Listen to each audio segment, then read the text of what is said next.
So in the last video I asked who is the most important voice in this Earth catastrophe cycle. And while there were some interesting comments, a few of them referenced people or ideas that were related to the grand solar minimum.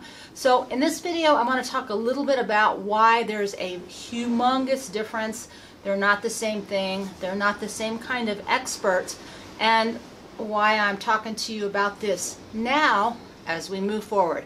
But first, we're going to take a deep breath, and I'm going to see you on the other side. How am I supposed to stop the end of the world? My name is Jill, and here we explore the walkaway life as we train and prepare to face life at a crossroad with guts, grit, and grace. Need to decide. Time to stand up, jump to the other side. One way to go. I won't know until I try.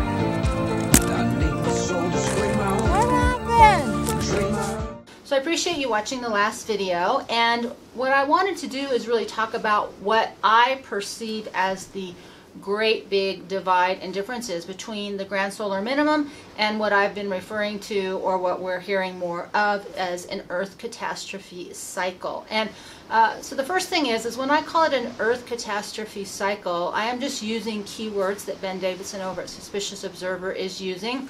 That's a YouTube thing. The second part of that is we don't know what's coming. We just know that there is a historical reference in the Earth and in the stories and in the myths that bad things happen on Earth. Some kind of catastrophic experiences happen within the Earth epoch. We go through time, bad things happen.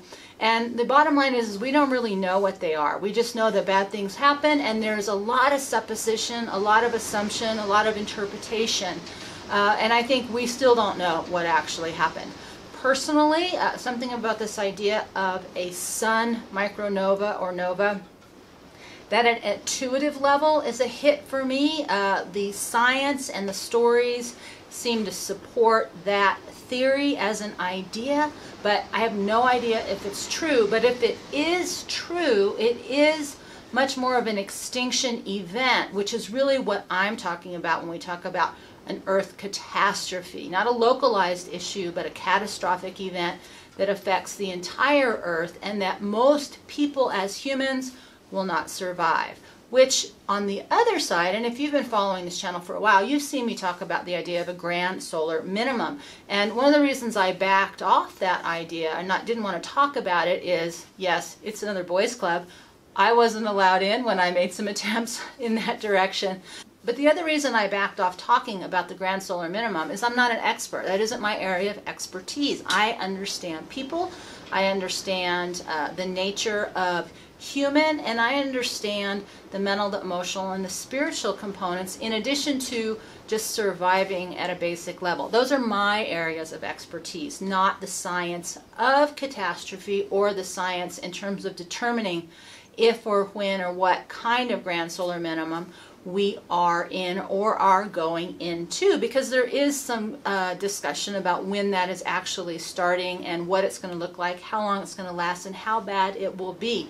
Again, people can't agree on what's actually happening. We just know it's been very cold this winter and the weather has been really bad, that things are changing. And so when I was talking about the grand solar minimum, I was referring to that, and most of us who are following it, is what is the weather pattern? How is the climate changing? Not being told to us by existing structures and systems, which we all kind of got for those of us who like more alternative ideas. There's something fishy going on at that level, but we can look around and see that things are changing. And so there's a lot of really strong voices trying to bring forth information. And, you know, the general name, again, YouTube, is the grand solar minimum that we're talking about moving into. But here is the big differences between talking about a grand solar minimum and talking about Earth catastrophe as an extinction event. The grand solar minimum is temporary. It's a cycle. Even if it's the worst version, it's a bad cycle, it's very survivable. It's still regional. It's not an extinction event for the entire planet. It's something that you can plan for. It's not something that happens overnight. And while there will be a lot of change and issues around being part of that cycle and change, it doesn't change humanity at its fundamental level. And any kind of earth changes will still be fairly regional. Now, if there's earthquakes and volcanoes that go along with this particular grand solar minimum, there could be quite catastrophic kinds of experiences, but it's still vastly different than this idea of Earth catastrophe as an extinction event. And one of the reasons that I am so interested in that extinction event idea is the psychology behind it, because there is a huge difference between something bad's going to happen, but it's still going to be kind of business as usual. Something might happen to me, but it's not humanity is over. Whereas there's an extinction event, the psychology behind human as we knew it is gone, Earth as we know it is gone, and the few people who survive are going to put forth a very different version of the human race and human as we know it. I keep referring to the next one as 2.0, but it's probably more what, like 6.0 or something. But the bottom line being that this experience of human and Earth pre-extinction event is nothing like it's going to be afterwards. Because regardless of what happens, if it's a pole shift, if it's a meteor, if it's a comet, if it's a sun micronova, if it is a mass extinction event, then we know that the physical components of Earth, what it looks like, the weather patterns, the animals, all of the nature that we know as this epoch is over and a brand new one is beginning. And there's a lot of differences about what that may or may not look like. I refer to that as choose your road, because for a while I was talking about technology versus human. I still think that's a very real divide, but again, that's not a extinction event in the sense that human as we know it will be genetically different based on the radiation changes from the sun or the cosmos. It's just two vastly different things.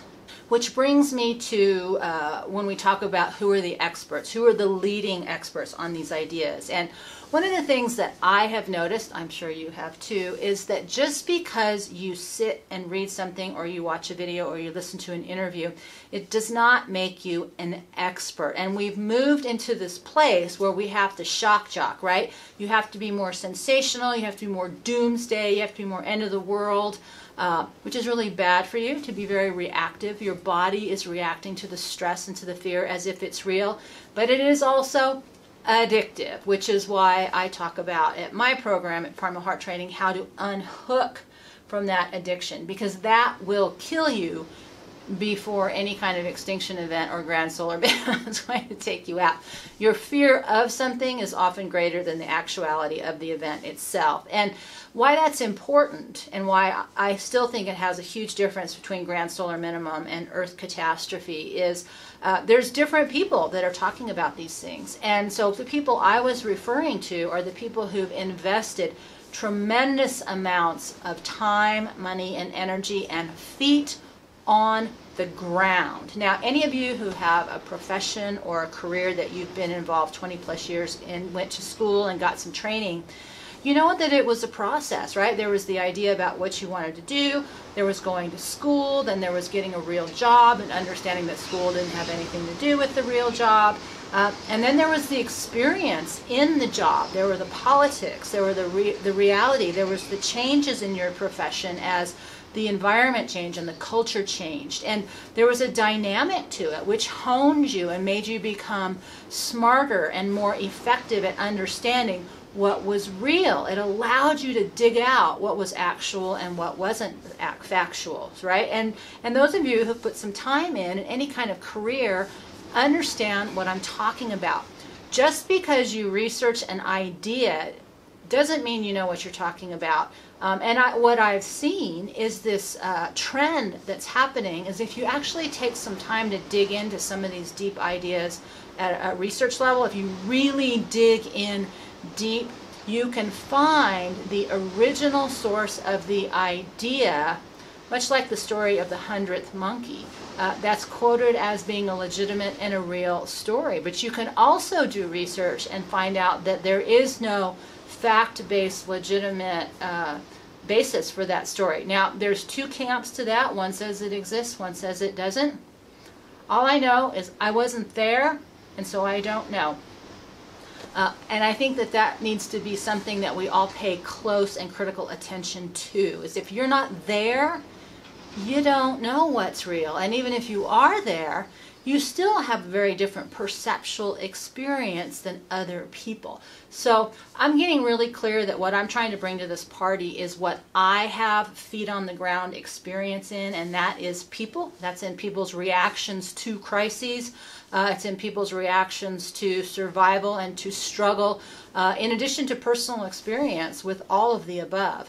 I'm not a scientist in the sense that I don't know if the geological records are accurate or not, but I can look at the studies and see there's a little black layer there that shows that there was some kind of catastrophic event about the same time multiple times in the Earth's history. So I'm not here to convince you anything is true, but there is a huge difference between what is real and true, as in fact, real life information from people who've had their feet on the ground, who are not, don't have a secondary agenda.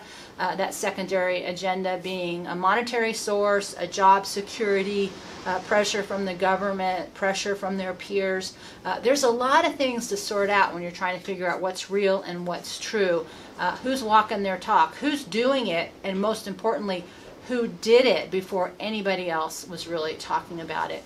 So those are some of the ways to kind of weed out what's real and what's true. And coming back to this grand solar minimum and an Earth catastrophe, again, they are very, very, very different events, and probably both real, probably both coming at us, but will require very, very, very different responses to each of those types of events. And so the reason I have moved over into talking about the Earth catastrophe cycle is that is the one thing that humans cannot control the outcome of.